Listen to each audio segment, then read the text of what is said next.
I have spent ages trying to get this door cover on my GoPro Black 7, and I took it off because I had to charge it while it was on a stick, and I can't get it back in.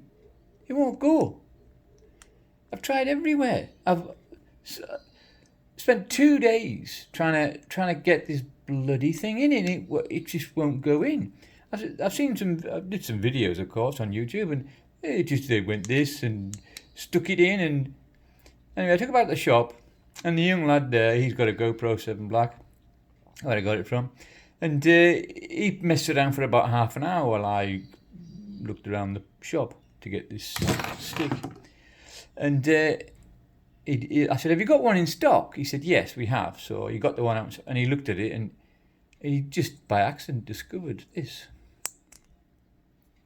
You push that forward, and then you stick it in and close it. How simple is that? How annoying for me for 2 damn days.